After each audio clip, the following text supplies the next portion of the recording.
বিশ্বকাপকে সামনে রেখে নিজেদের জ্বালিয়ে নিতে ব্যস্ত বাংলাদেশ ক্রিকেট দল। সেই লক্ষ্যে জিম্বাবুয়ের বিপক্ষে 5 ম্যাচের টি-20 সিরিজের প্রথম ম্যাচে গতকাল মাঠে নেমেছিল টাইগাররা।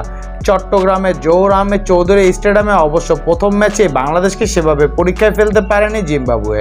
ফলে চন্ডিকা হাথুরু সিংয়ের শিষ্যরা 8 উইকেটের বড় ব্যবধানে জয় তুলে নিয়েছে। এর আগে অবশ্য টাইগারদের জয়ের ভিত গড়ে দেয়া মোহাম্মদ সাইফুদ্দিন ও তাসকিন আহমেদরা দুর্দান্ত বোলিং করেছে। চোট থেকে দীর্ঘদিন পর আন্তর্জাতিক ক্রিকেটে সাইফুদ্দিনের রাজকীয় ফেরাই বলা চলে। এছাড়া তাসকিনের আগুনজোড়া পেস, এরপর বৃষ্টির রোমাঞ্চ ছাপিয়ে ব্যাট হাতে জ্বর তোলেন তানজিদ তামিম। সংক্ষিপ্ত ফরম্যাটে আন্তর্জাতিক ম্যাচে নিজের অভিষেকেই রাঙিয়েছে অর্ধশতক দিয়ে। সব মিলিয়ে সাগরিকা এক ম্যাচে কয়েক প্রকার রং। শেষ পর্যন্ত তামিম 47 বলে 67 রান করে ছিলেন অপরাজিত। তাকে যোগ্য সঙ্গ দেওয়া তাওহিদ হৃদয় 18 বলে 33 রানে অপরাজিত থাকেন। তবে অধিনায়ক নাজমুল হোসেন শান্ত সেট হয়েও ইনিংস বড় করতে পারেননি। 24 বলে 21 রান করেই বিদায় নেন টাইগার এই অধিনায়ক। তার আগে ওপেনিংয়ে আজও ধারাবাহিক ব্যর্থতার পরিচয় দিয়েছে লিটন কুমার দাস।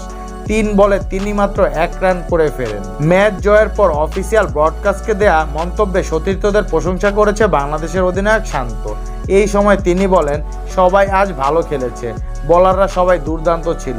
যদি আমরা এই ম্যাচ থেকে শিখতে পারি তাহলে পরের ম্যাচে সেটা ভালোভাবে কাজে লাগাতে পারবো। তামিমের ফর্ম ধরে রাখার ব্যাপারে আশাবাদী হওয়ার পাশাপাশি হৃদয়ের ইনিংস নিয়েও সন্তুষ্ট শান্ত। গত কয়েকদিন আমরা খুব কঠোর অনুশীলন করেছি এবং আমি আশা করি তানজিদ তামিম তার ফর্ম চালিয়ে যাবে। আমরা কেবল আমাদের প্রক্রিয়া চালিয়ে যেতে পারি। তাওহিদ হৃদয় তার শক্তিমত্তা প্রমাণ করেছে। তানজিদ যেভাবে ইনিংস শেষ করেছে তাতে আমি খুশি।